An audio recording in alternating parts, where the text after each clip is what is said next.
ഞാൻ സാധാരണ പോകുന്നിടത്തെല്ലാം പറയുന്ന, ഞാൻ പണ്ട് വായിച്ചതും കേട്ടുള്ള ഒരു സംഭവം ഞാൻ പറയാം. ഒരു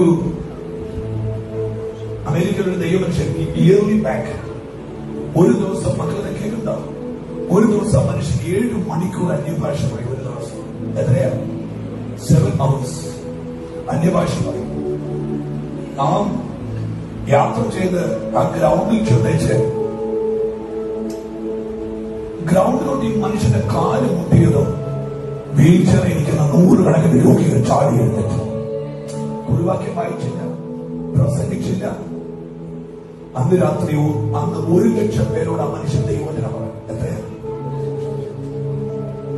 ഭയങ്കര ദൈവം. യോഗ കഴിഞ്ഞ് ഓടിച്ചൊന്ന് വണ്ടിയെ കയറി.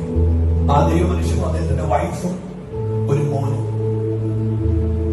ഒരു 3.5 മണിക്കൂർ ഡ്രൈവ് ഉണ്ട്. പോയ വഴിക്ക് ഒരു ദുരന്തം. എതിരെ വരുന്നൊരു ട്രക്ക് വന്ന് ഇവരുടെ മീഡിയ തകർത്ത് ഇവരുടെ വണ്ടിയുമായിട്ട് സ്ട്രെയിറ്റ് ഇരിക്കുക. വണ്ടി ടോട്ടൽ ലോസായി. വണ്ടി റോട്ടിൽ കിടന്ന് പുകയുകയാണ്. ആ കർത്താവിന്റെ ദാസി ഇരുന്നിടത്തോട്ട് ഇടിച്ചു കയറിയത്. ശരീരം മുഴുവൻ മുട്ടങ്ങി. വണ്ടി ചുരുങ്ങി. ദൈവദാസൻ ചോരയിൽ കൂടി ചുരുണ്ടത്ത് കിടന്നു. ആ കർത്താവിന്റെ ദാസൻ ചോരയിൽ കൂടി ചുരുണ്ടത്ത് കിടന്നു. ആ മോന് മാത്രം ഒത്തിരി മുറിവുണ്ട്. പക്ഷെ അവൻ എഴുന്നേക്കാം. അവൻ കണ്ണൂർ നോക്കുമ്പോൾ റോഡ് മുഴുവൻ ബ്ലോക്ക്. അവരുടെ വണ്ടികളത് പോകുക. അവന്റെ പ്രിയപ്പെട്ട അമ്മയും അവന്റെ അമ്മയും ചോരക്കകത്ത് കുളിച്ച് നോക്കി കിടക്കുക. ഇവൻ ഓടിച്ചു ദേവദാസനെ. അവന്റെ അമ്മ ഇങ്ങനെ കോരിലെടുത്തു. കോരിലെടുത്ത് വെച്ച് കാടപ്പിക്കുന്നു വെച്ചാൽ വിളിക്കാം, മമ്മി മമ്മി മമ്മി മമ്മി.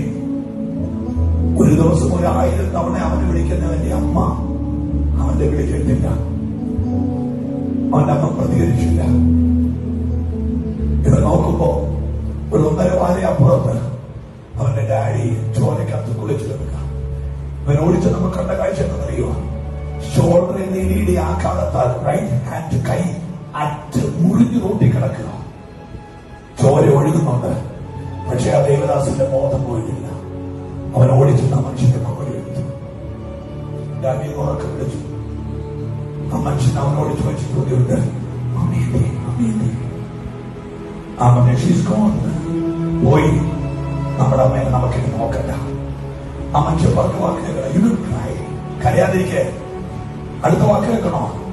എന്റെ മുറിഞ്ഞു കിടക്കുന്ന കൈയെടുത്ത് അവരുടെ ദേഹത്ത് കൊണ്ടിട.